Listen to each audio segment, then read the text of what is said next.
Hello. I want to talk about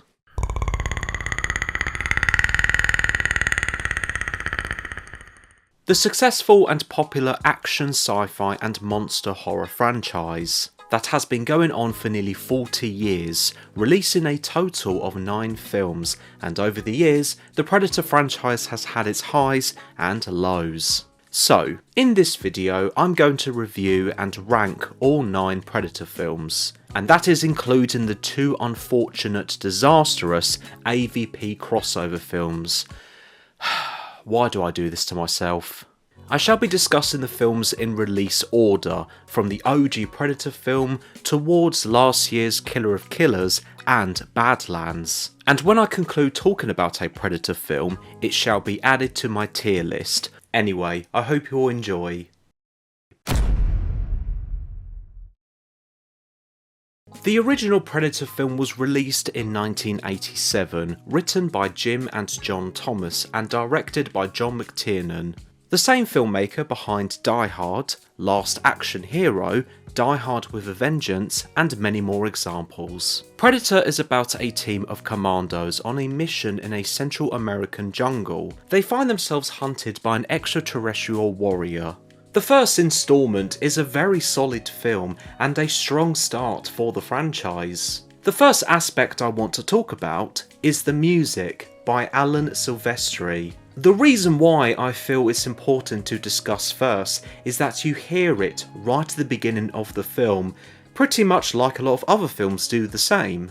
I love the music in Predator. Silvestri's work is so catchy, suspenseful and cinematic, and it gets you into the film's mood and plot right from the opening credits. One part of the music I love the most is when we hear this anxious beating sound, and whenever I hear it in the film, it always gives me goosebumps.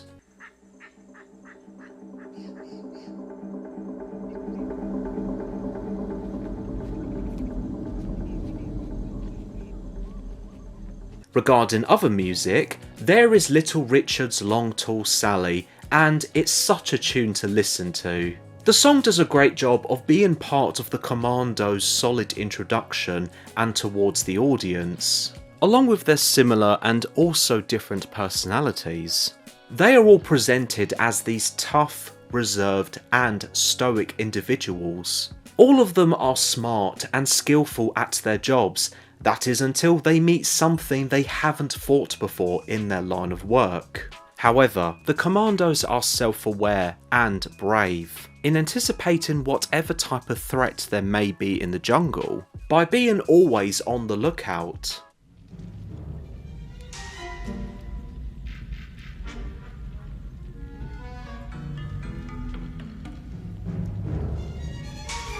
The acting is really enjoyable, from all of the commandos towards the actor as Anna. Carl Weathers as Dylan and Bill Duke as Mac were both amazing, and they were the standouts to me. Arnold is Arnold, a very good physical actor for the action scenes, but not so good with the more dialogue driven and the emotional scenes. You set us up! It's all bullshit! All of it! The cabinet minister, the whole business. Got us in here to do your dirty work. There is of course a few famous Arnold quotes. Stick around. If it bleeds, we can kill it. Get to the chopper! The Commandos have great chemistry and teamwork, along with moments of drama and comedy. Their dialogue is witty, memorable, and occasionally a bit dated. The first Predator film is a brother from another mother type film. You can tell the way Dutch and Dylan are introduced together in the film. It is a broski type of film. The scene when they attack the Russians show how capable and skillful they are in the military, and it makes you think that nothing can stop them. Knock, knock.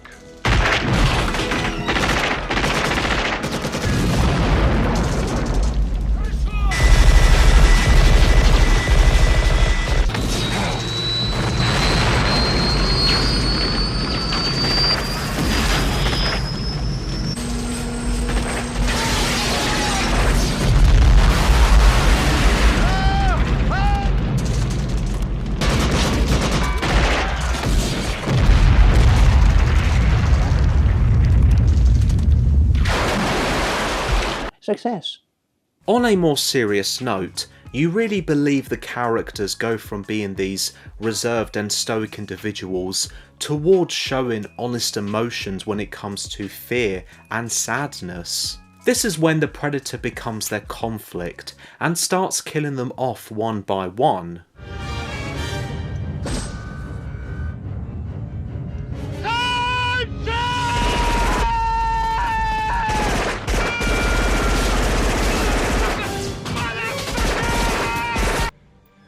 I'm scared, Pancho. Bullshit. You ain't afraid of no man. There's something out there waiting for us, and it ain't no man. We're all gonna die. When it comes to this film's central location, you really feel like you're in the jungle with the characters, and this is given credit to the film's brilliant cinematography and tone. The film does go into a psychological thriller route, showing the psychological effects of being in the jungle, which leads to the team feeling paranoid, isolated and scared of when they're up against the predator, especially at first when it's invisible. I have to give credit to the great close-up shots of the characters' faces and how terrified they look. The film is constantly on the go with its pacing, but you can always keep up with what's going on. It's also suspenseful, and Predator is a film that intentionally takes itself seriously and also non-seriously. There are a couple of effective jump scares. I particularly like this one.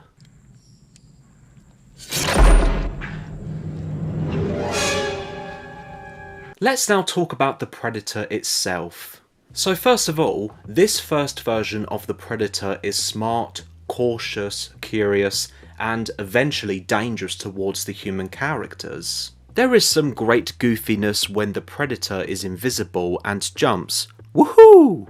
But, for the most part, the visual effects still look great and are not dated. There is a great level of detail from the Predator's mask and its POV when it comes to the sound and colours. The way it learns about the team, their emotions, their language, and mimics certain words and reactions, which then pays it off later in the film. There is so much excellent mystery into the Predator's mysterious appearance. Such as the first glimpse of its hand on the dead scorpion, it's so creepy and unsettling. Then, later on, when the Predator is trying to heal its injury, which is another great glimpse into the character when it comes to its monstrous looks and tech. When the film reveals its full costume, it looks so wicked and uncanny. And when the Predator reveals its face, it's creepy, uncanny, disturbing, and... You one ugly motherfucker. Just before the fun third act finishes, which is when Dutch fights and just manages to defeat the Predator, I love it when it sets the timer to blow itself up, showing that if it has lost and it's going to die, then no one else should remain alive. Along with how iconic the moment is, that evil laugh it mimicked from Billy's laugh, no thank you.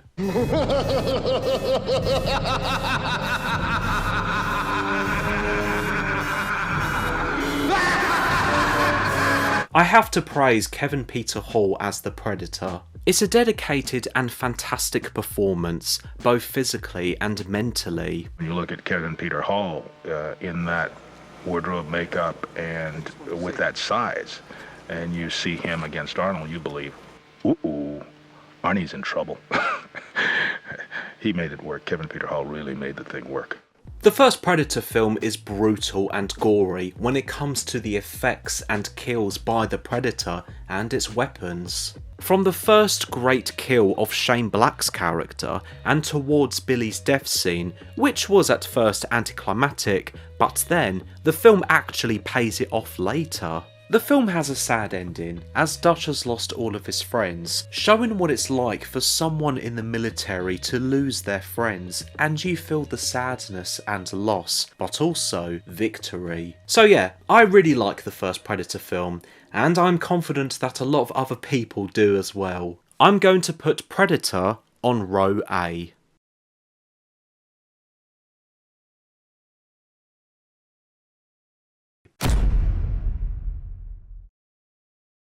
Predator 2 was released in 1990, once again written by Jim and John Thomas and directed by Stephen Hopkins, the same filmmaker behind Nightmare on Elm Street, The Dream Child, Lost in Space, and directed many episodes of the TV show House of Lies. Predator 2 is set in Los Angeles, 1997, and it's about the police hunting an alien creature. I wasn't a fan of this second instalment when I watched it a long time ago. However, when I was rewatching this in preparation for this video, Predator 2 is actually decent and a very different sequel.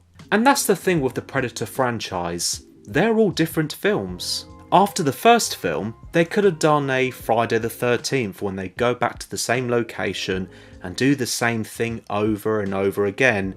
But no, it is funny when Predator 2 begins with a gotcha towards the audience, expecting that we might be in the jungle again, but nope, it's a city this time.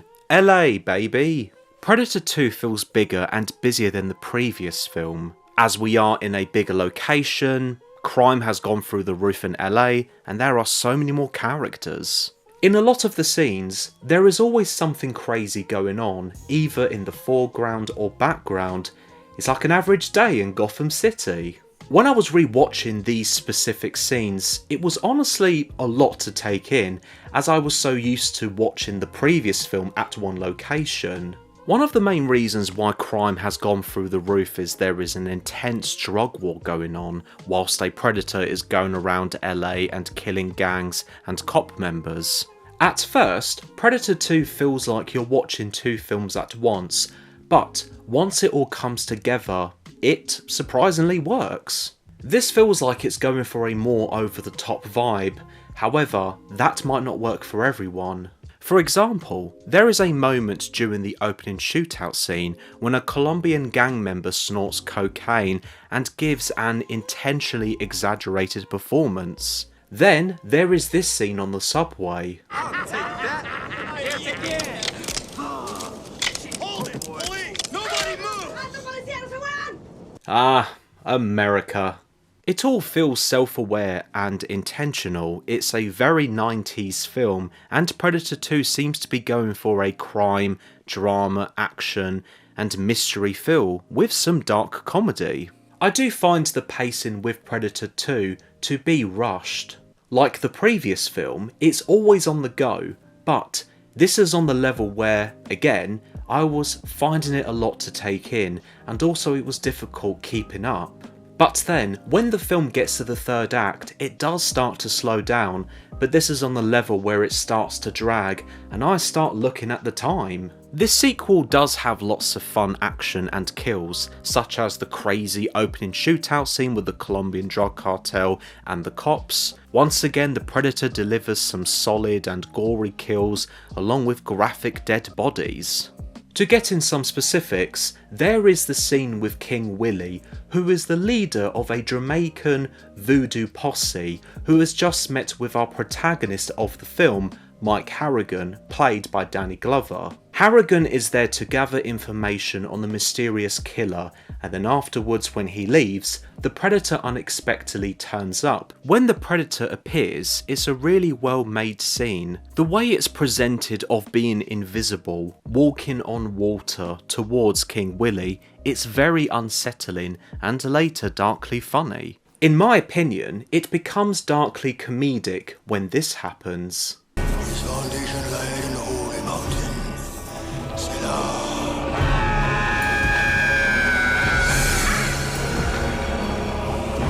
There is a great and brutal scene when the Predator nearly kills everyone in that one carriage on the subway. It's a really claustrophobic and uncomfortable moment, which is not helped by the epileptic lighting, and I remember feeling quite distressed watching that scene for the first time when seeing these kills happening. Now, just like with Billy's death scene in the previous film, Jerry, played by Bill Paxton, his death scene is also a little anticlimactic at first. It pays off later in another scene, the same way the previous Predator finished off Billy. There is a nicely done kill by Mike at the Predator near the end of the film.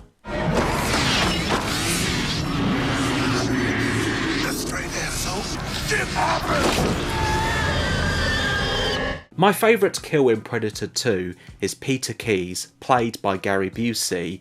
He plays this intentional, unlikable character, and it's just so satisfying. Get out of here, Harrigan. I want to save your ass. This is between me and him.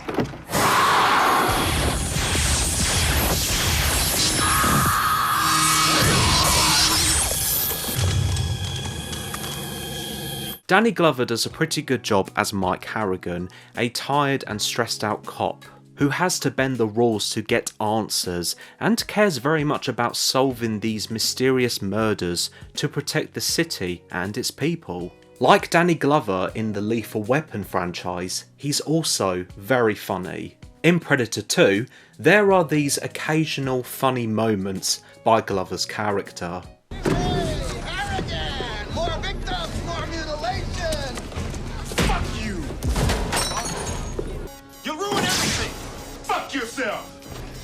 When it comes to Mike's team, Danny and Leona, they are fine but forgettable characters. I honestly didn't feel the chemistry Mike had with them, but both actors do a fine job. Then you have Bill Paxton's character, Jerry. He's probably the most interesting and fleshed out one out of the four characters. You can tell Paxton is really enjoying himself, playing as this flirty and cocky policeman. Now, if you'll excuse me, Lieutenant, I got some serious police work to attend to. Come to Pop. Man, I miss Bill Paxton. King Willie, his Jamaican gang and their voodoo are curious and also ruthless. You know, you guys really ought to cut down. Peter Keyes and his DEA team are again intentionally unlikable and sometimes a bit cartoonish, but as Predator 2 is already over the top, it doesn't matter. Lions, the tigers, the bears. Oh my. I really like the camera work in this sequel. There's the scene when Mike is at the graveyard visiting Danny's grave and he sees his friend's necklace hanging on a tree. The camera work goes crazy, and I know this is meant to be an intense moment, but I actually found it to be pretty hilarious.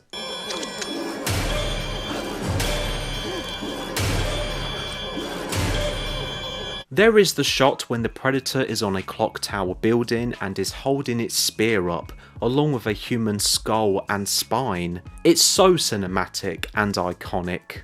Like the first film, Predator 2 is also a quotable film. Here are a few examples. A fucking alien. It's alright, I'm a cop. I don't think he gives a shit. You are one ugly mother. Motherfucker. The music by Alan Silvestri is once again catchy, suspenseful and cinematic, and again, that beat-in sound gave me the goosebumps.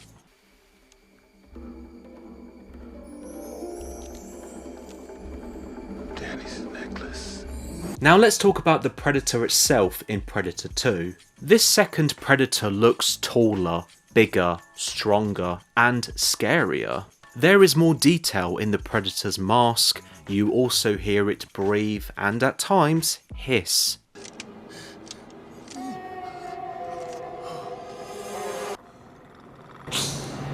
There is also more detail of the Predator's tech when it's been injured, and it shows a different but interesting way of trying to heal itself. Creepy and gross stuff. I just wanted to mention the visual effects of when the Predator is invisible. It's brilliant. You can tell there is more detail and more post-production money went into its design. Speaking of creepiness, there is the graveyard scene, and after when Mike gets spooked, that is when the Predator nearly kills a child. Want some candy? You come here right this minute. Mommy, I saw a girl. Want some candy? Want some candy? Want some candy? Want some candy? Ugh, nightmare fuel. What I find really interesting about this scene is that in the end, the predator doesn't kill the child, who is carrying a fake gun. And this is relevant during the subway scene when it nearly kills Leona, but she is pregnant. Which shows that predators as species has a strict code of honour and limitations on who should and shouldn't die, giving us a bit more depth and development into a predator. I have to give a shout out to the brilliant Kevin Peter Hall for giving another brilliant performance. Once again, physically and mentally, he smashed it for the second time, and sadly this was his final performance as a Predator before passing away in 1991. Around the end of Predator 2, I really like this production set, which is inside the Predator's ship. There is an excessive amount of detail and personality to process this Predator's uncanny culture. Oh yes, how can I forget the alien reference? When Mike walks over to this wall, he sees a xenomorph skull, confirming both Alien and Predator are in the same universe. Great. But also, Mike sees a dinosaur skull on the wall, showing that the Predator's species have been around for a very long time. So after Mike finally kills the Predator, more Predators appear, but they don't kill him. Instead, they just leave one by one, taking the dead Predator with them. And then, the elder Predator gives Mike something.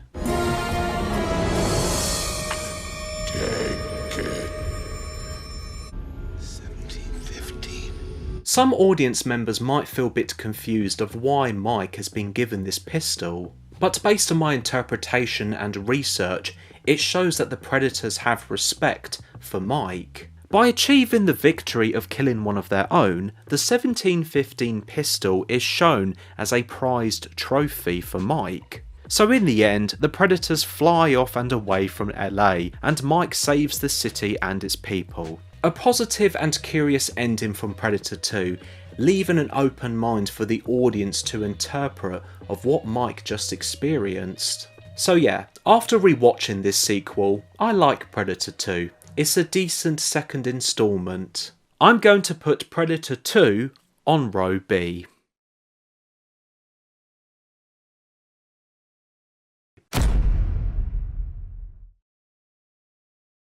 Oh, it's crossover time.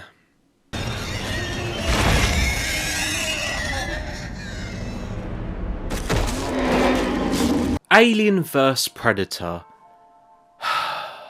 was released in 2004, written by Dan O'Bannon and Ronald Shusett, who created the Alien characters. The film was also written by Paul W.S. Anderson. Anderson, a very well-known figure in the industry, also directed the film, and has directed many films, including Event Horizon, Death Race, The Three Musketeers, Pompeii, and of course, the Resident Evil franchise. Ooh, that's a lot of crap there. Alien vs Predator is about an archaeological expedition on Buyavatoya Island in Antarctica, where a team of scientists find themselves caught up in a battle between the two legends. Soon, the team realise that only one species can win. It's Alien versus another alien. When I was younger, I actually enjoyed Alien vs Predator, the polar opposite of Predator 2, but in prep for this video, I had a different reaction. On paper, Alien vs Predator is interestingly ridiculous, but in the end, this was so boring and ridiculous. On a writing level, this all felt so random, and it doesn't feel like the script had a plan in place. Before I go further, I just wanted to apologise for my lack of effort and enthusiasm when I talk about AVP. This is due to how lame the film was to me. To talk about the heavier stuff first, there is this exposition dump set in ancient times. When the Predators came to Earth, they taught humans how to build, and the Predators themselves become gods. And there would be humans sacrificing themselves to the facehuggers to breed the predator's prey, and they would intentionally fight against the xenomorphs to prove themselves worthy of carrying their mark. And then eventually, it all got out of hand.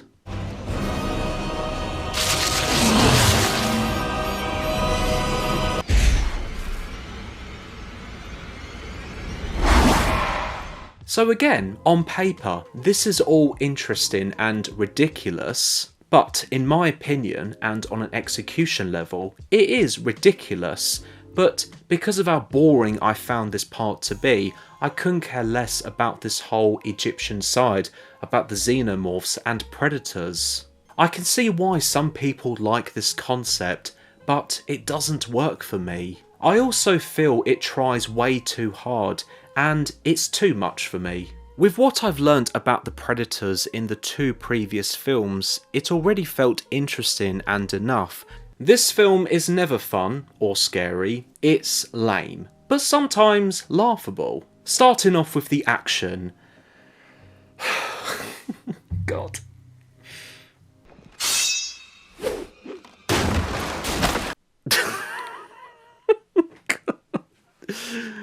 Brilliant. Oh wow, so cool! Not.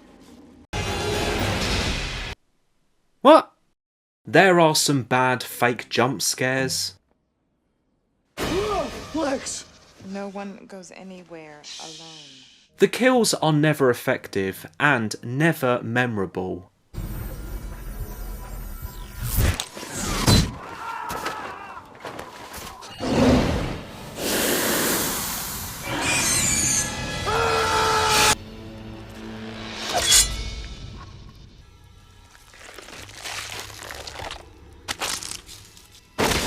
This probably doesn't help because of the PG-13 rating that the MPAA gave when it was released back in 2004. Also, I was probably watching the theatrical cut on Disney Plus and not the unrated version, which has more scenes and more gore. So yeah, with its boring action and horror, this film thinks it's so cool, but it really isn't. It's a chore to watch and so frustrating. There is some CGI that looks pretty odd and dated, such as when the human characters are underground and see the pyramid, and around the final act when the pyramid explodes and Alexa and the last remaining predator are going up this mechanical sledge. It's pretty mind-blowing.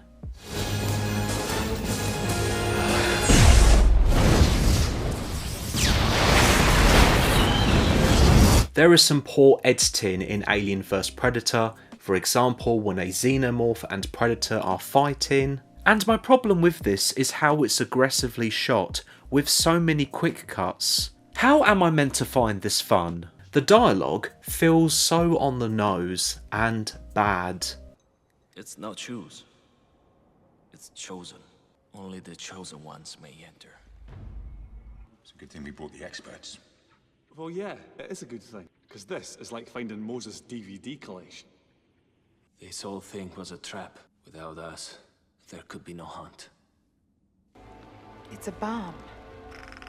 Well, I hope it kills every fucking one of them. Every human character has their obvious type of expertise for the type of mission they're on. You've got the billionaire, his men, the scientists, the engineers, and the environmental guide. And they are all so one-dimensional. They are also all forgettable, and really, whether you like this or not, they're just there to be killed off. Once someone got killed off, I had already forgotten them as a character. Let's now talk about the predators. In my opinion, these versions of predators all look lame, also pretty laughably not scary when the last predator does his face reveal to Alexa. When the film shows the inside of a predator's ship, it looks soulless and not interesting, and their mask's POV looks awful. Also, the predators in this film sound like lions. I'm not kidding.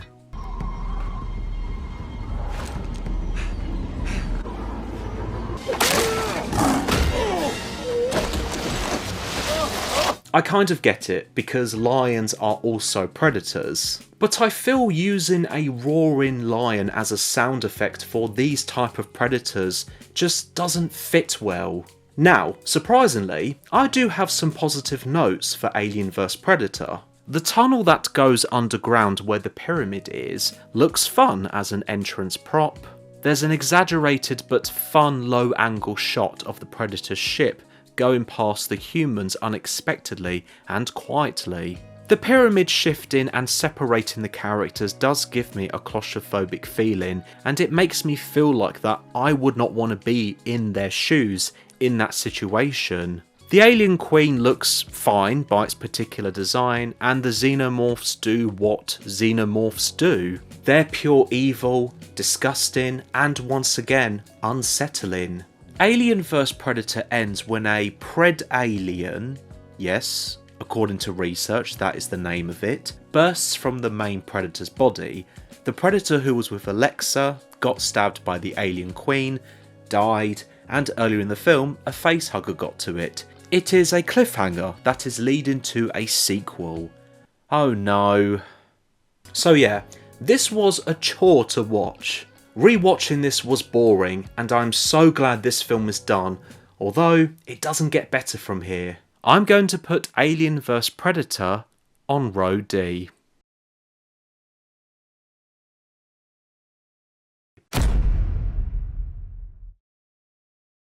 Aliens vs Predator Requiem. Fuck's sake. Sorry. Was released in 2007, written by Shane Salerno and directed by Colin and Greg Strauss, aka the Brothers Strauss, who hasn't directed many other films, pretty much 2010's Skyline and some music videos for 50 Cent and Usher. Okay. But the Brothers Strauss has had more experience as visual effects artists.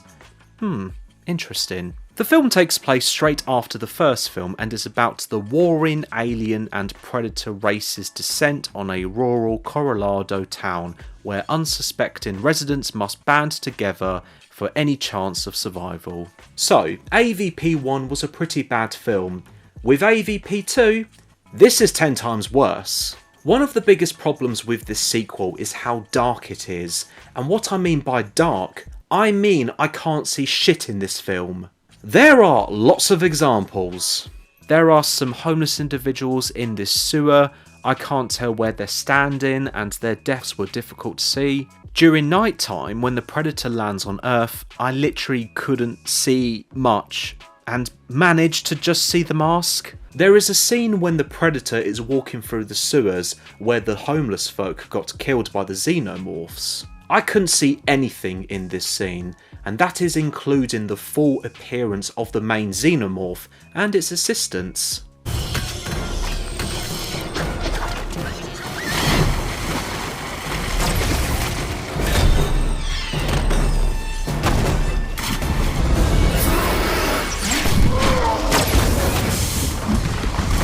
Later on in the film, it gets worse when the power goes off.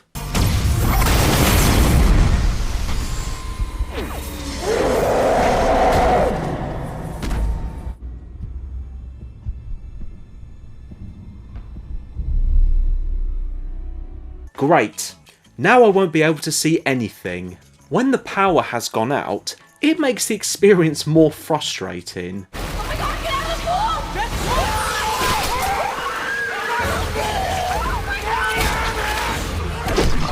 There are scenes with the one predator fighting and killing some xenomorphs. Couldn't see shit.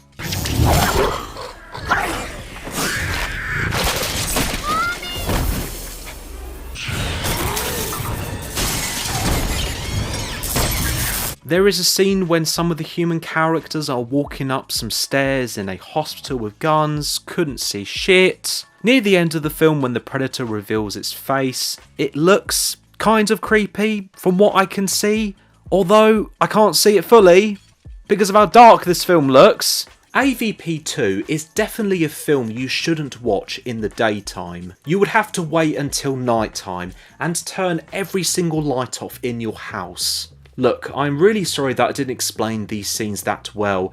It's because I couldn't see F all. So, on a directing level, with its cinematography and editing, it's not a well-made film. The reason why this film looks dark is that it's trying to match the dark tone. But you could have just made the lighting less dark to make it a lot more watchable. At least the Predator's mask and its POV helped me to see what the hell was going on, even though at times it looks broken, and hearing people speak in the mask's different audio versions is pretty hilarious.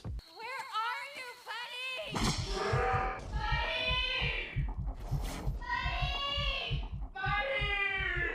Another problem with AVP2, and this is partly because of how dark it looks, it is to do with the action and horror. It's never fun or scary, and whenever human characters gets killed off, it's so poorly shot and edited.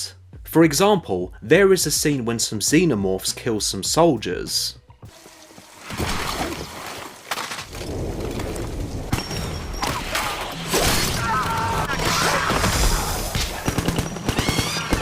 Then, near the end of the film, when the one Predator and the main Xenomorph have their big fight scene, there is some more bad camera work and editing here.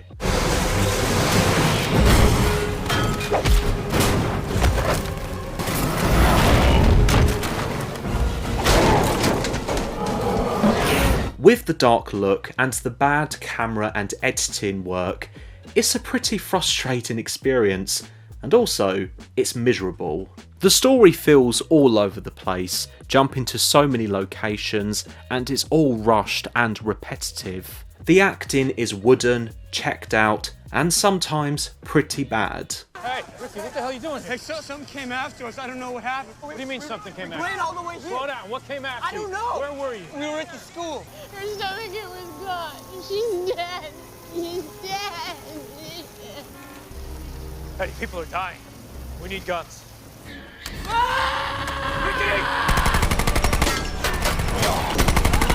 All of the human characters feels boring, one-dimensional, and so soulless. They're never fun or engaging to watch, and whenever someone would get killed off, I would completely forget about them immediately. Kind of like the characters in AVP1.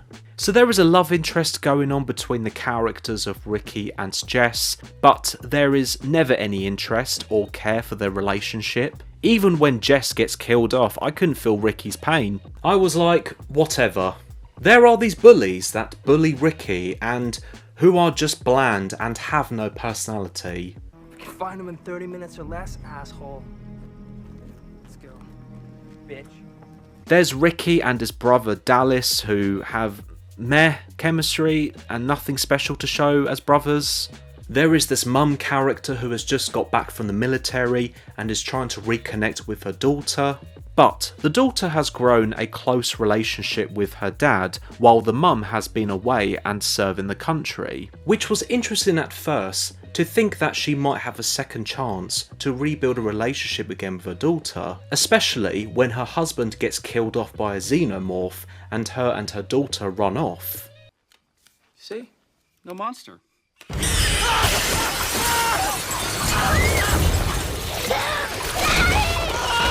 But unfortunately, it doesn't pay off later in the film. There is never a one-to-one moment of the mum and daughter having a second chance together. The only thing that happens is near the end of the film, after the town gets nuked by the government and the remaining human characters have escaped via helicopter, they crash and all of them survive. Later on, when they are all found by some government soldiers, the daughter asks her mum if the monsters have gone. And she's like, they're gone.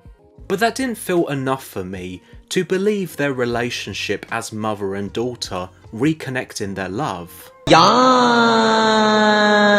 Visually, it's a different design for the xenomorphs, but it was never scary to me. Again, partly because I couldn't see what was going on the screen, and when it got killed off, I completely forgot about it. After it and the Predator got blown up by the government. I should really talk about the Predator now. From what I could manage to see of the body length, it just feels like an actor in a costume. The actor does try to give a good physical performance, and in the end, this Predator does Predator stuff. You do see the Predator sit on a chair, it presses buttons, flies off in a ship to Earth, hunts and kills xenomorphs and occasionally people. There's honestly not much to learn and process anything new about this Predator and its species. Yeah, pretty forgettable in the end. AVP2 ends when the government have gotten hold of a Predator's weapon and they show it to Miss Yutani, and it leads to nowhere, as AVP3 got cancelled because of the previous film's bad box office results and was not well received by both the critics and audiences, making it anticlimactic and pointless. So yeah, Aliens vs Predator Requiem is 10 times worse. And Aliens vs Predator Requiem is going on row F. F this film.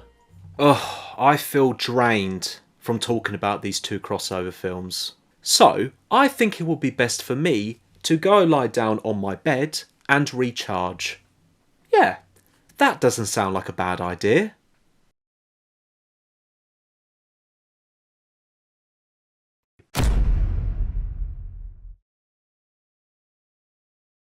Predators was released in 2010, written by Alex Litvak and Michael Finch, and produced by filmmaker Robert Rodriguez and his company, Troublemaker Studios. The film was directed by Nimrod Antal, the same filmmaker behind Vacancy, Metallica Through the Never, 1 episode of Wayward Pines, 2 episodes of Stranger Things Season 4, and recently, Retribution. The film is about a group of elite warriors who parachute into an unfamiliar jungle and are hunted by members of a merciless alien race.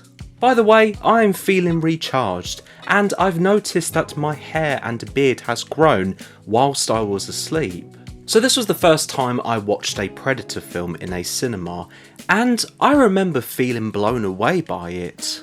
When it was released on DVD, I remember being very obsessed with it and watched it so many times. Now that I've rewatched it in prep for this video, I had a pretty different reaction and I found it to be conceptually very interesting. However, the execution was vague. Now there are aspects I like about Predators. The locations look visually interesting along with the cinematography. The jungle feels like a jungle and not inside a studio, and just like with the original film, you feel like you're in the jungle with the characters. Regarding other locations and also production sets, there is a disgusting and cool little campsite where the Predators chill. There is this massive abandoned drilling machine that looks eerie and isolating where Lawrence Fishburne's character lives and hides in one of them. But to be more specific, this is my summer home. I winter in the Riviera. Ooh la la. I like a couple of the film's set pieces, for example these traps. Look out!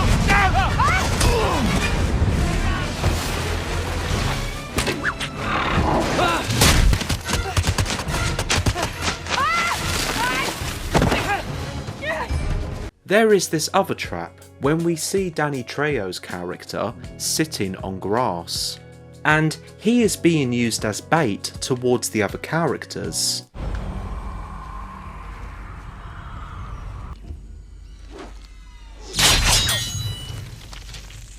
Fuck me.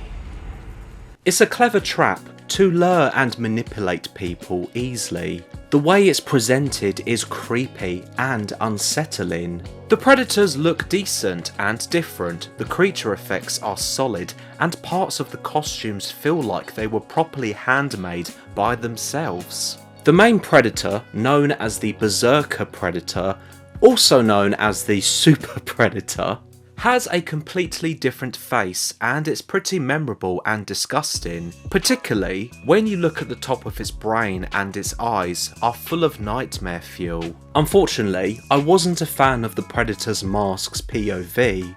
It looks very colourful, but it's too colourful and it has too much detail, making it all look overwhelming. For the first time in the franchise, there are predator dogs, or known as predator hounds or hellhounds. I mean, make your mind up. They look decent by the designs and personalities, but rewatching this film with that one scene, I honestly didn't feel afraid or enjoyed watching them, but at least it's something different. There are a few effective kills. I thought Mahershala Ali's character's death scene was neat, along with the berserker / super predator decapitating the crucified predator, and Edwin, played by Topher Grace, who has grenades all over his body and blows up, is unexpectedly effective. However, some kills were pretty anticlimactic. What took you so long?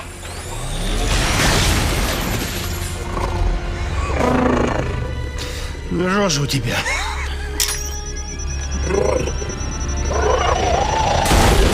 The cast in Predators is good, actually great, and in my opinion, it's probably the most stacked cast in the entire franchise. This film stars Adrian Brody, Alice Braga, Topher Grace, Danny Trejo, Oleg Tartakov, Walton Goggins, also Mahershala Ali, Louis Ozawa, and Lawrence Fishburne. A lot of these actors are normally very talented and confident in everything else I've seen them in.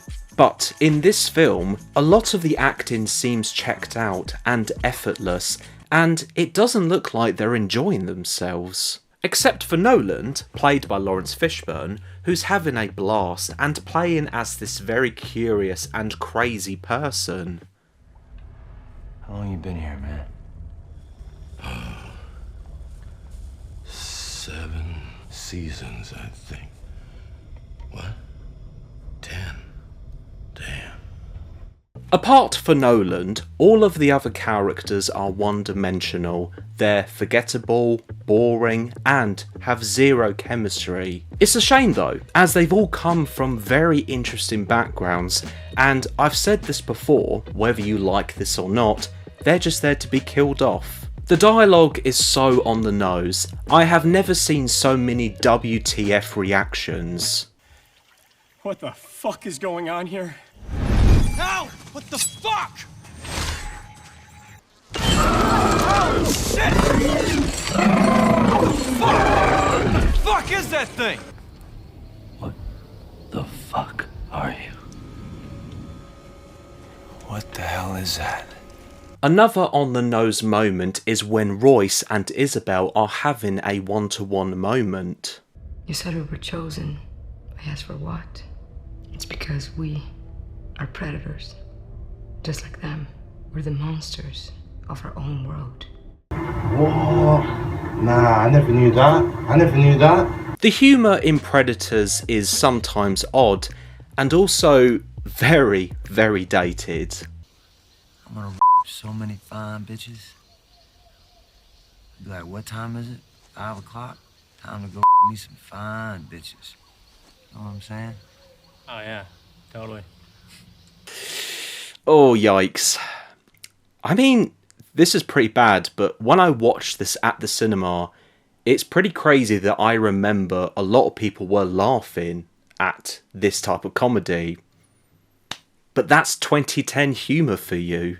Speaking of 2010, for a film released that year and rewatching this in 2026, the CGI is a mixed bag, with some dated visual effects and others that are fine. There is some bad shooting effects during the action scenes, and when I was rewatching these specific moments, I couldn't stop laughing.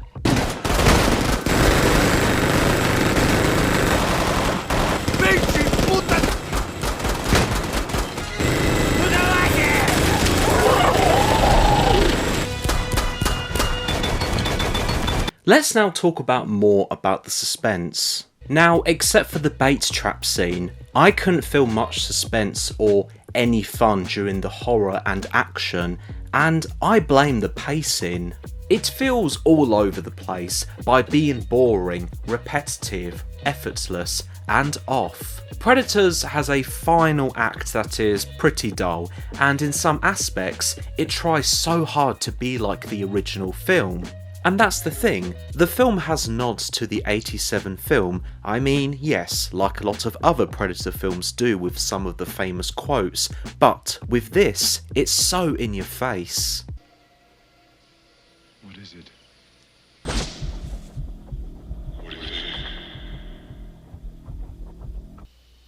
I guess it's nothing, Major.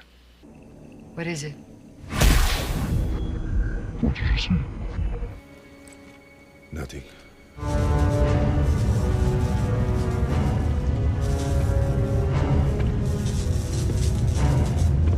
Come on, kill me! I'm here! Come on! Do it now! Kill me! I'm here, kill me. Come on! Come on! Do it now! Kill me! Let's talk about this film's script. I feel that the script of Predators has very curious and potentially great ideas. I very much like the idea where a group of people from different locations and different cultures have been abducted and chosen because of their similar set of skills and lethal personalities to be hunted for sport by the Predators. But I feel on an execution level, and as I mentioned earlier, it all feels vague. And also anticlimactic, especially that ending.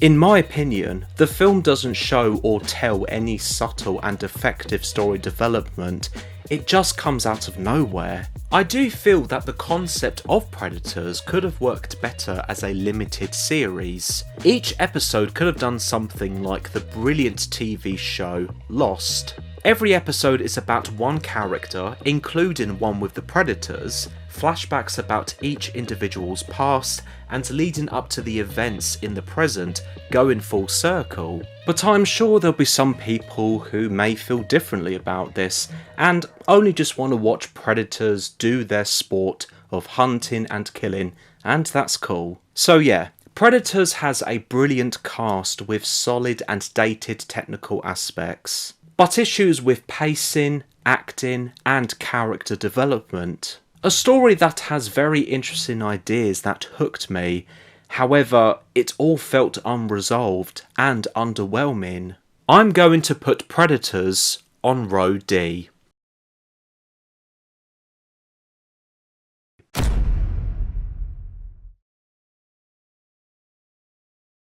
The Predator was released in 2018, written by Fred Dekker and Shane Black, and Shane Black also directed the film. Black is the same filmmaker behind Kiss Kiss Bang Bang, Iron Man 3, The Nice Guys, and recently Play Dirty. What is interesting is that Shane Black has also had acting experience. For example, and this is relevant, he starred in the original Predator film as the character Hawkins. So, it shows the guy has had previous experience in the franchise, but in a different role, and hopefully he can deliver something as a writer and director.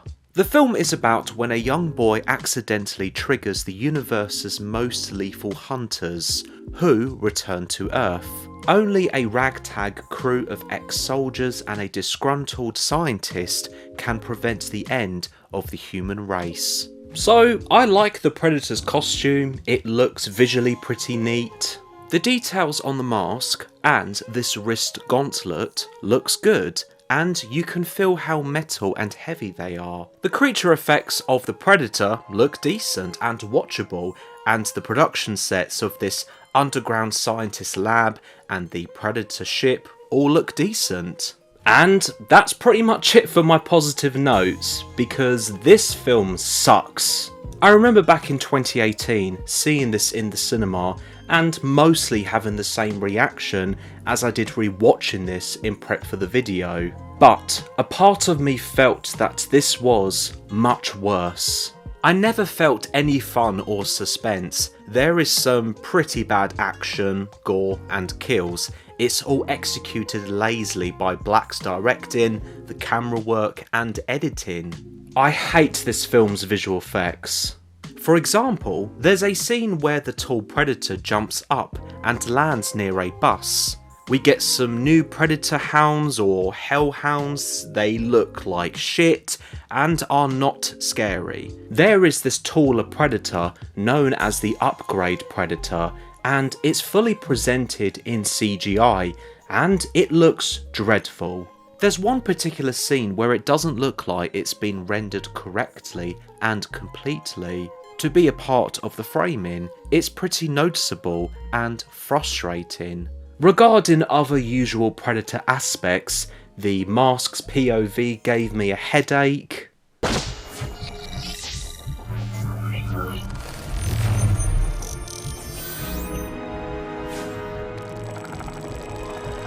The cast is actually not bad, and it looks like they're actually enjoying themselves, which is good for them. However, the acting is a mix of being fine, but also over the top and annoying.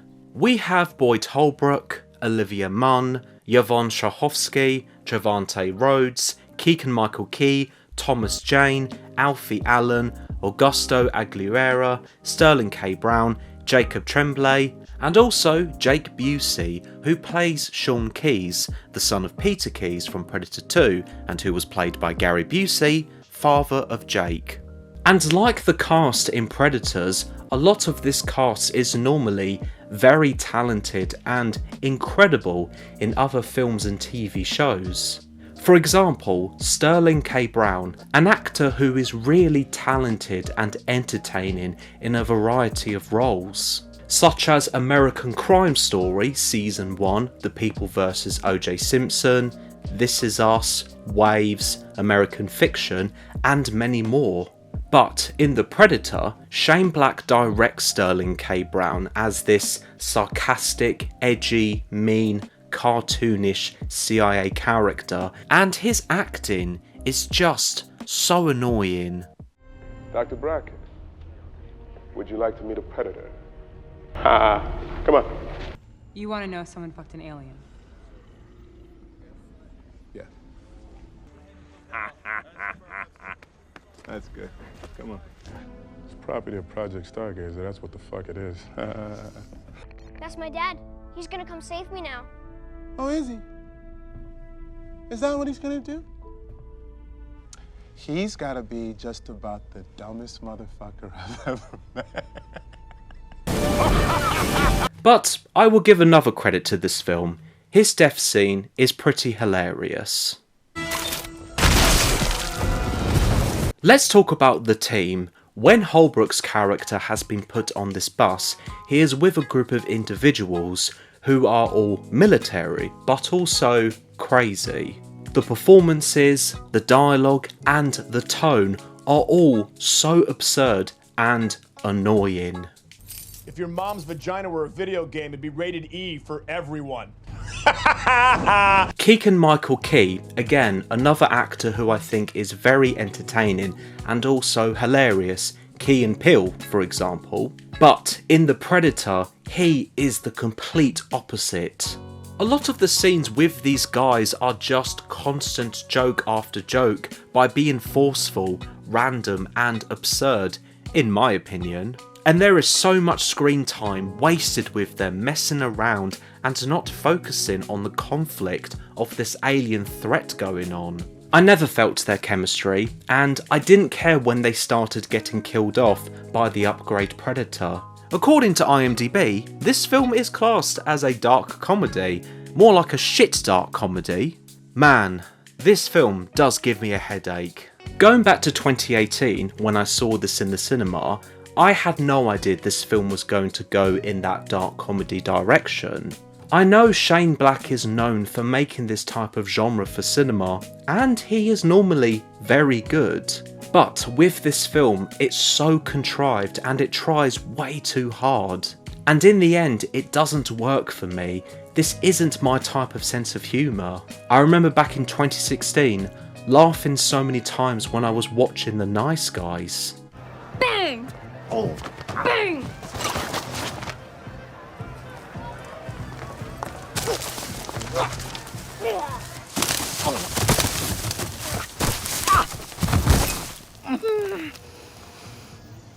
Anyway, and unfortunately, back to The Predator.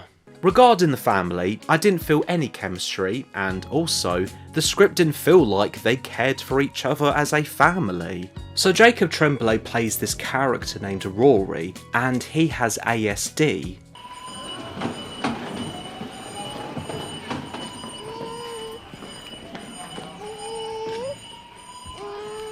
His post office box payments are past due. Military designation. He kills people. Another thing about Rory and his ASD is that he understands the Predator's language and he knows how to use their technology. I am not kidding. Literally, he just knows it all, and by the end of the film, he works at a high-tech scientific laboratory. As someone who has ASD, I found this to be very over the top and forced. There is no character development of Rory trying to learn and understand the Predator's gear, he just understands like that, and in the end, there is no believability. As mentioned a couple of times, there's the upgrade Predator, as this one has had an upgrade and is evolving as a species.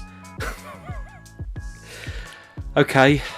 In the film, the fugitive Predator is killed by the upgrade Predator as it was a traitor, because it went rogue, stole the defense suit and other tech, and came to Earth to stop the hybridization faction from perfecting their upgrades. With this fugitive Predator going rogue, it wants to help Earth, but still kills people and is presented as a villain.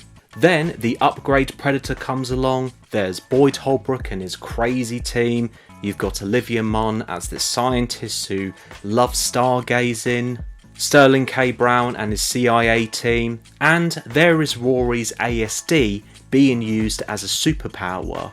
All of this makes the film's script bloated and convoluted, it's all over the place, everything is rushed, and not much makes sense. The Predator has a rushed finale that's full of ugly visuals and a green screen mess, but it's over before you know it. What are you? Shut the fuck up. And the ending. Man, this is so stupid. This is the defense suit that the fugitive Predator stole, and it's called the Predator Killer.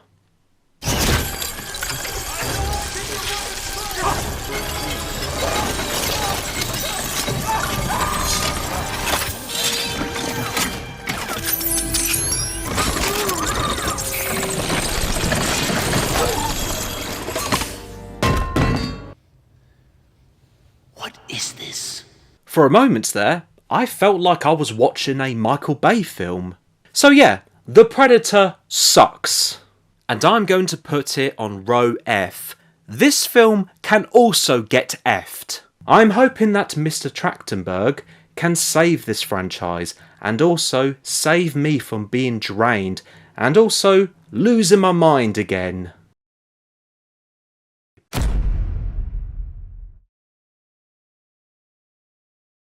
Prey is a prequel Predator film and was released in 2022. Written by Patrick Aison and co-created by Dan Trachtenberg, who also directed the film. During his career, Trachtenberg was behind the 2011 YouTube live-action short film Portal No Escape, which went viral. Then he went on to direct 10 Cloverfield Lane. Wow, what a break! Also, Trachtenberg directed Season 3 Episode 2 of Black Mirror and the pilot episode of The Boys. Prey is the first Predator film since Disney bought and took over 20th Century Fox, now known as 20th Century Studios. Also, this was the first time a Predator film was released straight to streaming instead of cinemas, because Disney wanted those subscriptions around the world to boost. Which was a shame, as Prey looks like the type of film to be seen on the big screen. But anyway, the film is set in the Northern Great Plains, September 1719, and it's about Naru, a skilled warrior of the Comanche Nation. She fights to protect her tribe against one of the first highly evolved predators to land on Earth. The last time I watched this prequel film was back when it was released in 2022 on the Star Channel on Disney+, and I found it to be fine and didn't have any interest in rewatching it until in preparation for this video. So after the disastrous film by Shane Black, on a second watch, Prey is a decent Predator film and a breath of fresh air for the franchise.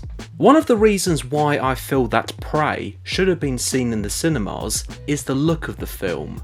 It's so well shot, a lot of the cinematography is memorable. The way the film captures nature and the culture of the Comanche nation, it is pretty breathtaking. The shots of the Predator look great. I like the shot of it standing inside of a cave looking out, and I really like the shot of the first time it appears in the film, invisibly.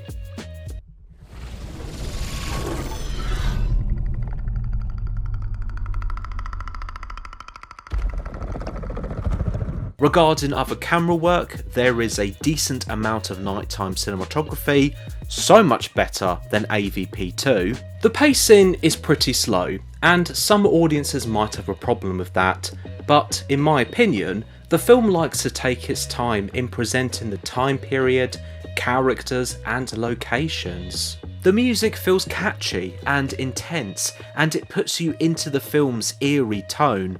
The costumes and makeup of the human characters look amazing. The film's script is simple, it's always focused. You can always keep up with what's going on, and it's passionate about going for its own thing. It's never all over the place or convoluted, as some other previous Predator films have been. Amber Midthunder does a really good job performing as the main character, Naru. I found the character to be focused, reserved and passionate about hunting. She shows quickness and skill during the action scenes. And she has a simple goal: to hunt and to prove to herself and for her tribe. Naru has been essentially brought up and raised in that type of culture to live and to survive. And on a character development level, I do believe what the film shows is enough. I like her conflict with the Predator, as she is passionately hunting it down as it is also doing the same to her, which you then get these two-sided perspectives on hunting, one from a human and the other from an alien. The chemistry between Naru and her dog Sari is sweet and enjoyable. Performance-wise, Coco, which is the dog's real name, is brilliant as a brave, fierce and loyal companion to Naru. Some of the actors as some of the tribe members, specifically Naru's brother and these others who bully her, I found to be pretty flat and forgettable. Who invited you? We won't be gone long enough to need a cook. You have to find that cat now. I will. I know, because you have to. Where are you going? You saw a monster from a children's story? It fought and killed a bear with its hands, easily. How come it didn't kill you? You need a leash for your weapon? Get some water. We'll rest a minute. Stay together. Regarding dialogue, some of it was cliche and formulaic, which led to a lot of eye rolling, and the version I watched was English. You think you're ready? You've never faced a lion. When your brother comes back, he and I will find the lion and kill him. This is as far as you go. No more. This is it. Which is pretty bad to me, as I had forgotten that there is a dubbed version in the Comanche language. I should have just watched that version, and maybe that would not have bothered me with the dialogue and the tone. I have heard it is a lot better. There are great set pieces in Prey. The one with Naru and her brother tied up by these French soldiers to lure the Predator into this trap. It's a lot of fun. But my favourite set piece moment is the scene on the field.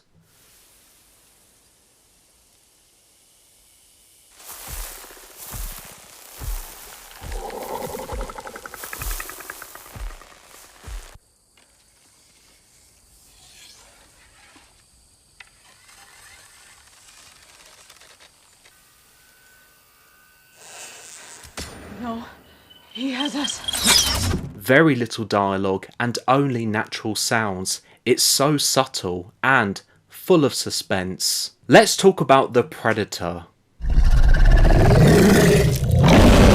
The Predator in Prey is very mean, vicious, and probably one of the most evil predators in the franchise. It fights and kills members of the Comanche, some French soldiers, a wolf, and a bear.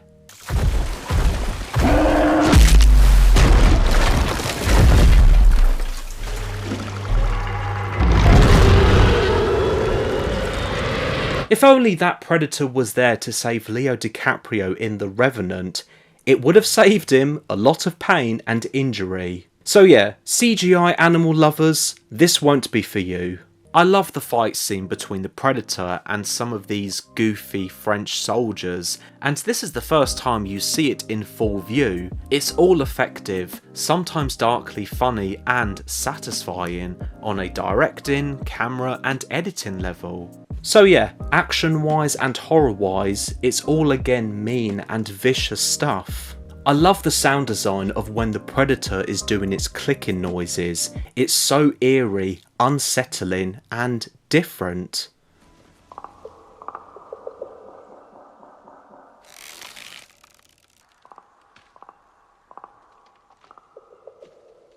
The Predator's mask's POV looks solid by the colours and other details. On a VFX level, when it's invisible, it looks great and well polished. The costume and weapons all look fantastic. The mask is the most different I've ever seen, and by its particular design, it's appropriate for the time period. The face reveal is very different, in addition the most different out of all of the other Predators so far. But in my opinion, it's a bit over the top and they could have dialed it down a bit. Great physical performance from Dane DeLeogro as the Predator. There is a lot of dedication and effort to his physicality. The final act of Naru fighting against the Predator is fun and it feels like you're on the edge of your seat.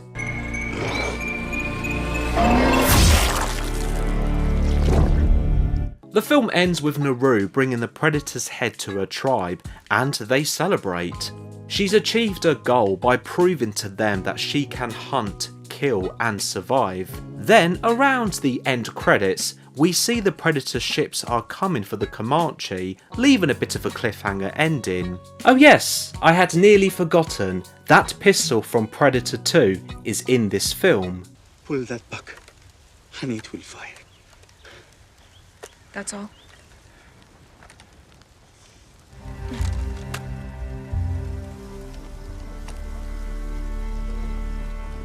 Well, that explains where the pistol came from.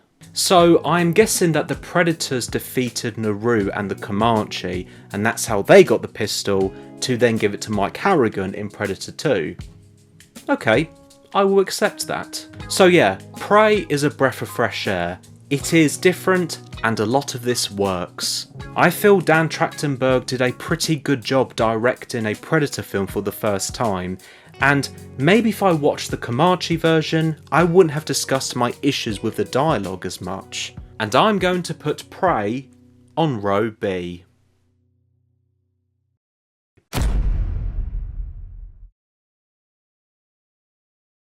Predator, Killer of Killers was released in 2025. Written by Micho Robert Ruter and once again co-created by Dan Trachtenberg. Co-directed by Joshua Wasson, and Dan Trachtenberg returns as director. The film is about three of the fiercest warriors in human history who become prey to the ultimate killer of killers. So, Predator Killer of Killers is a film that came out of nowhere. Us Predator fans were only expecting Predator Badlands to come out last year, but unexpectedly, a trailer for this animated anthology Predator film came upon us, and it was scheduled to be released in the summer of 2025 on Disney Plus/Hulu. I remember feeling like, yeah, let's go. And like Prey in some way, Predator Killer of Killers is a very different Predator film because of its genre and story structure, and in the end, it's neato. I have always felt like you can do an unlimited amount with the Predator franchise. Predator 2 proved that, Predators, Prey, and so does Killer of Killers. Where you put one Predator or more in any century and any culture, you can have a lot of fun with that, and that is what this film does right. So the film is in 3 parts. Part 1 is set in 841 AD in Scandinavia in the Viking era, and it is called The Shield. Part 2 is set in 1609 in the feudal Japan era, and it's called The Sword. Part 3 is set in 1942 in the North Atlantic in the World War II era, and it's called The Bullet. If I had to rank the 3 chapters from least to best, I would say that chapter 3, The Bullet, is my least favourite. It's about this young Mexican-American pilot named Torres. A very confident and energetic young character who wants to prove to his dad and the other pilots that he is capable of being a pilot, whilst facing conflict with this big Predator spaceship. I felt the character arc was predictable, on the nose and cheesy. However, Rick Gonzalez, who voices Torres, seems to be having a lot of fun based on his voice acting, and so is Michael Biehn as the pilot Vandy.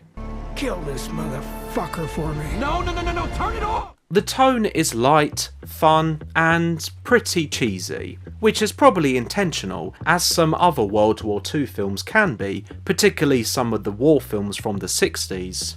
But on an action and horror level, there are a lot of fun and creative kills by the pilot Predator at the American pilots.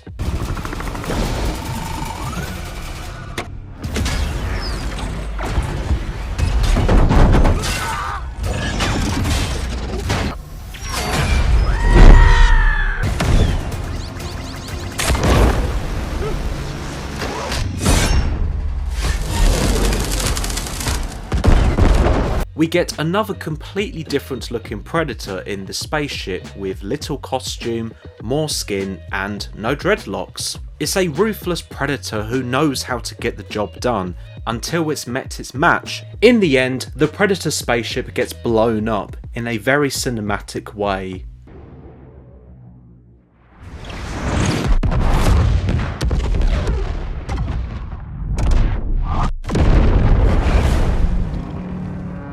It has a positive ending until Torres gets kidnapped by the Predators in a very Spielberg, M. Night and UFO way.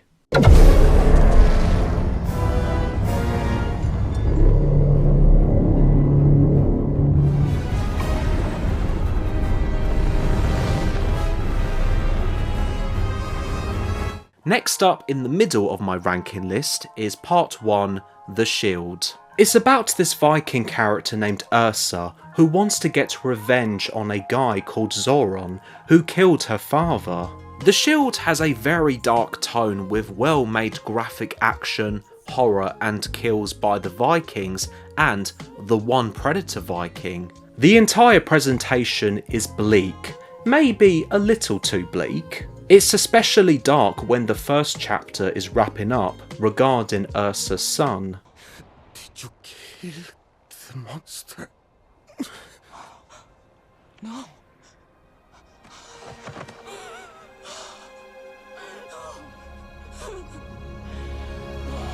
Based on the voice acting by Lindsay Levanchi as Ursa, the directing, dialogue and dark tone, it's a believable character arc about revenge and loss. The Viking Predator is huge, it looks terrifying and unstoppable.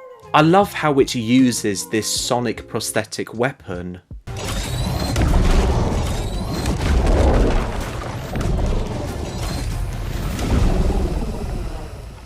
There is a pretty suspenseful scene with enjoyable action between Ursa and the Viking Predator on ice. And the Viking Predator has a neat death scene.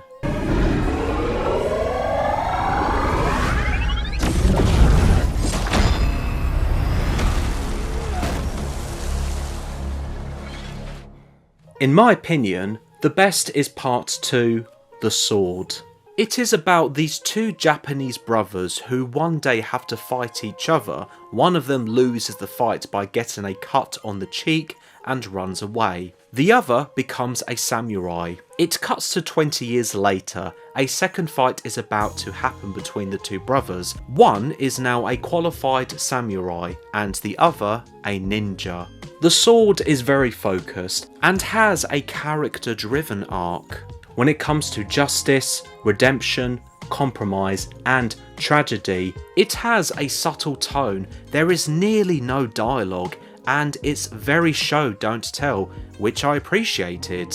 I really like the chemistry between the two brothers. You feel their anger, pain and eventually protection and love for each other when they're up against this ninja predator. The ninja predator has a very memorable shot for the first time it appears in the film. It looks great with its many weapons and armour, and the kills are brutal and well made. The action by the brothers is also well made when it comes to the camera work, editing and of course the fight choreography. Part 2 has a very intense fight scene between the ninja predator and the two brothers, and the predator's death scene is satisfying.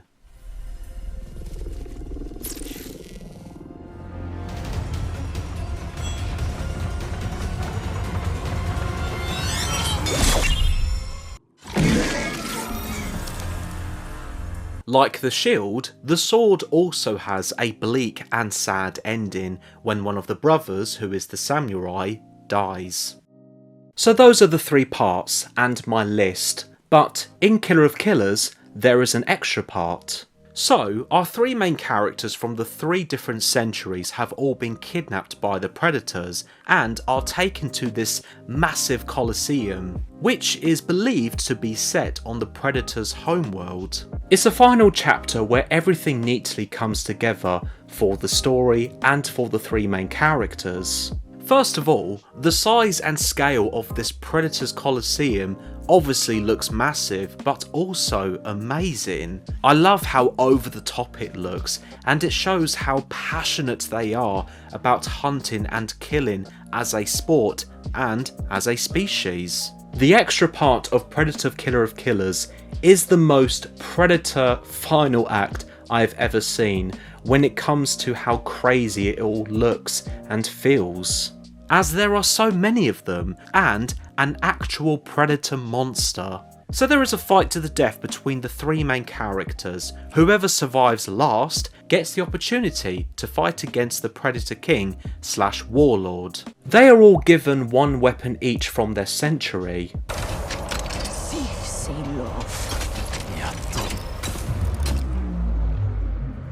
What the hell? This isn't even from my century. Oh my god, that pistol again. Seriously, could that pistol just piss off? It's getting annoying. They fight against each other for a bit, but then eventually they fight against the King Predator and plan to escape. It's a great and intense final boss fight. You really feel for the characters and their lives. I love the King Predator's costume. It looks like it is the boss. So, the ninja loses one of his arms. Ursa stays on the planet as she feels she's done the right thing to protect and save these 2 and their lives, as she couldn't for her son's life. And after Torres and the ninja escapes via Predator's ship, the King Predator does this.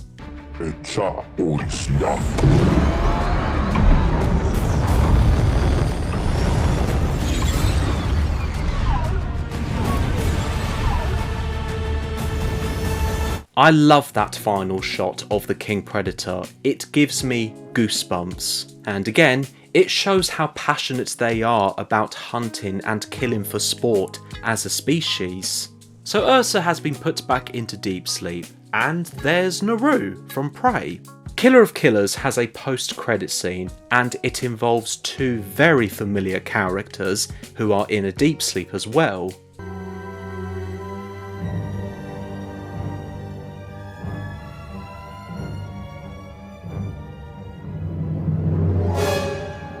Get to the chopper! Remember Mike Harrigan from Predator 2? Member Dutch from Predator? Member?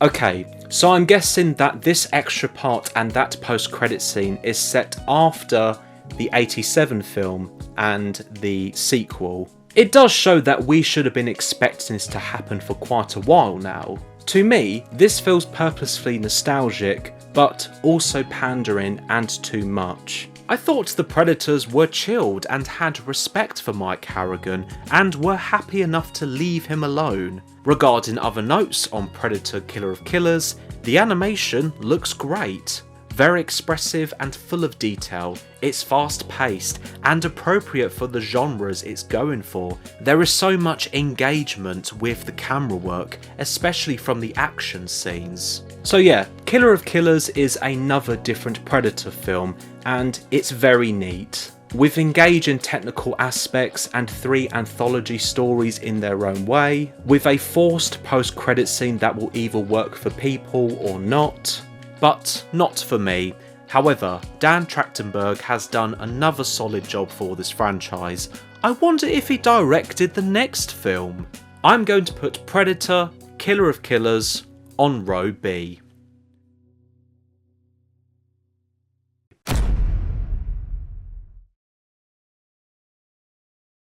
Alrighty then, last film. After the release of Killer of Killers, 5 months later, Predator Badlands was released in the autumn of 2025. Patrick Aison, the writer behind Prey, returns as the screenwriter, and Dan Trachtenberg returns for the 3rd time as co-creator and director. Badlands was the first Predator film to be released in cinemas in 7 years, since the previous film was on the big screen, which was the shitty Shane Black one. Also, this was the first time a solo Predator film was given a PG-13 rating. Yes, I know AVP1 was also the same age rating, but we're excluding crossovers. Over here in the UK, it was given a 12 or 12A rating. Some may feel it's a bit of a risk, but in my opinion, it works, which I will go into more detail later on. In addition, this is the first Predator film where a predator is the protagonist of the story. The film is about a young predator named Dek, who gets cast out from the clan and finds an unlikely ally on his journey in search of the ultimate adversary. Predator Badlands is another different Predator film in the franchise, and it's enjoyable. The music by Benjamin Wallfish is honestly a mix for me. It's sometimes eerie, catchy and cinematic, as the music should be for this type of franchise, but also aggressive, which feels a little try-hard. Like Prey, Predator Badlands is also a well-shot film. Cinematographer Jeff Cutter, who also shot Prey, does another solid job of capturing some very memorable shots. Around the opening of the film, I really like this wide shot of Dek, and also these amazing establishing shots when Dek and Thea are walking on the planet, realistically, New Zealand. As a planet and the film's main location, Genna looks and feels breathtaking, but also dangerous. There are a lot of fun and deadly looking set pieces on Genna. For example, there are these plants that get triggered and can explode to try and paralyse Dek. Also, there is razor grass. Yes, you heard me. Regarding the action scenes, most of it is enjoyable and intense. There is a neat fight scene between Dek's brother and Dek's father. Also, when Dek is in the woods and fights against some nature. The scene when Dek fights the Kalisk is unpredictable and cinematic. Particularly, the way the Kalisk can heal itself, it makes the conflict more challenging for Dek. The final fight of Dek against Thea's sister, Tessa, is pretty good, but it gets better when the Kalisk joins. The only part of the action I'm not a massive fan of is the film's use of slow motion. I find this editing technique to be vain and whatever in any other action film. However, it isn't Zack Snyder level, but trust me, the film likes slow-mo.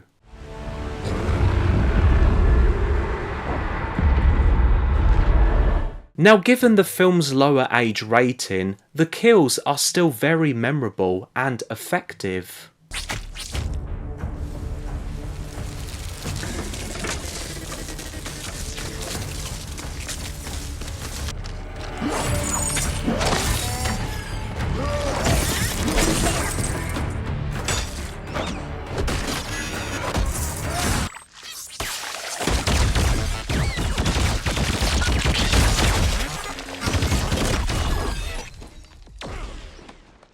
The creature effects of Dec, his brother and father look great along with the costumes and weapons. The Predator's ship looks great with its attention to detail. So the Predators have CGI faces, and at first I found this creative choice to be distracting, and I wasn't sure if this was the right choice. However, as the film goes on, it gets better and better, and you get used to the CGI face design on Dec. Predator Badlands has quite a lot of humour, but it's never repetitive, forced or annoying. Instead, it's charming and self-aware. Truly thrilling. What was your favourite part?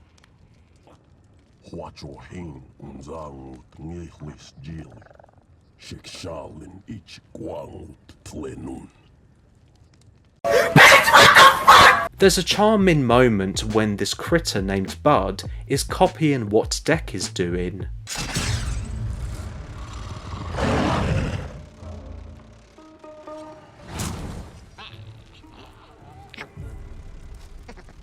Finally, Badlands also contains some slapstick humour.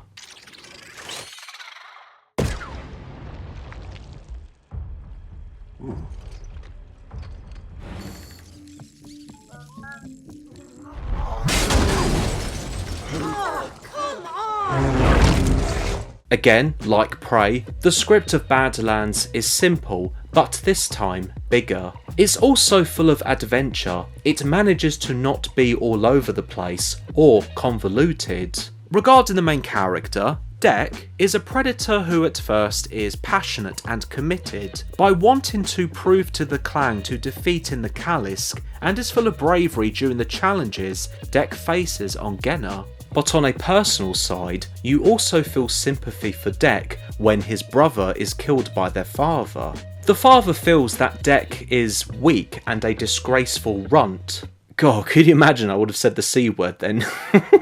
Then asks the brother to execute Dec, but the brother refuses and instead helps Dec escape, and the sibling faces the consequences. Based on the performance, I felt Dec's pain and anger, which then leads to revenge.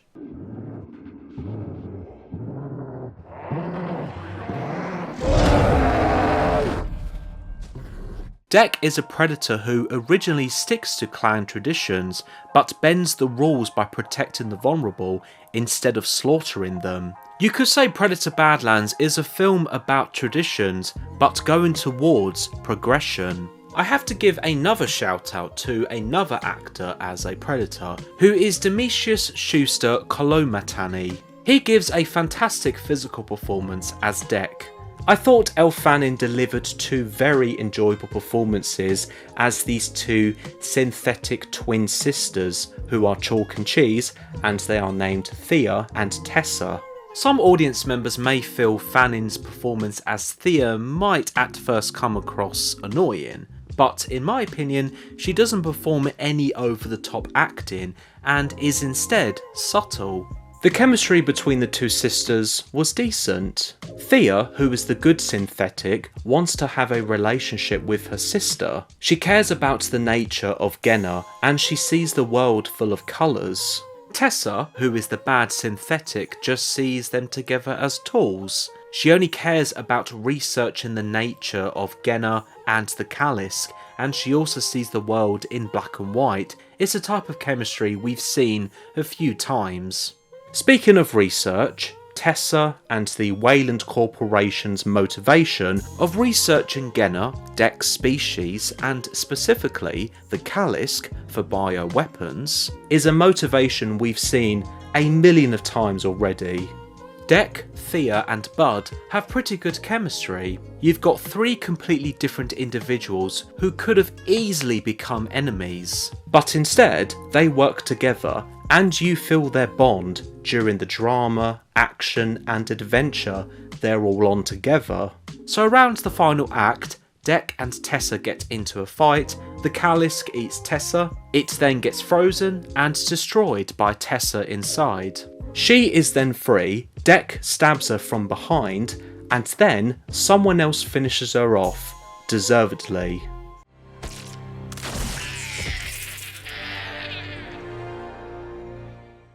Afterwards, Dec returns to his home planet to get his cloak, and also to get revenge on his daddy. He then fights his father, and then Bud, who is all grown up, kills his father. No more daddy issues for Dec. It's a very rushed ending, but well deserved to Dec to have finally achieved his goals. So after that happens, the film's title comes up, and then this happens. More friends of yours?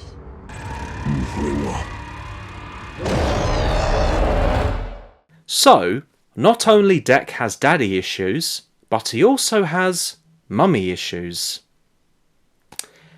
Until the next Predator film, whatever it may be about. So yeah, Predator Badlands is enjoyable and again different.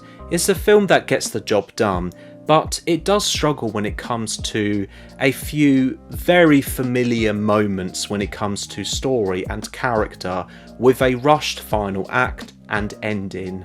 I'm going to put Predator Badlands on row C. So that is my tier list completed. I feel pretty happy and confident with where I've put all 9 films. I know row C is the least popular row here. I mean, if I had seen Prey only once, that would have been put with Badlands, but Prey is a better film if you watch it twice. And also, if Predators was improved in some way, then that would have gotten a higher grade. This is the first time I've used a tier list. I am trying to get used to the grade side. I am normally used to rating films with numbers and stars. So please be patient and understand how I handle and choose my grades. So yeah, I hope you've enjoyed this tier list. So, what is next for the Predator franchise? Well, a new Predator film hasn't yet been greenlit by Disney/20th Century Studios. However, Trachtenberg is coming up with new ideas and he's still attached to the franchise. At the time of recording, it looks like Dan Trachtenberg will be directing an animated film which is unrelated to the Predator franchise, so it will be a while until Trachtenberg returns to make a 4th film. According to his IMDb, he's also going to be directing an episode of the upcoming Waterworld series. Cool. So the guy is keeping busy and cares very much about making a variety and not just for one franchise. I respect that, but still, I am very much looking forward to seeing what happens next in this franchise, if it's going to be a lead up to Killer of Killers or Badlands, or a completely new idea. And that is it. Thank you so much for watching. I hope you've enjoyed this video, and please let me know your favourite or least favourite of the Predator franchise in the comments below. Feel free to watch another video. Have a wonderful day, and until next time.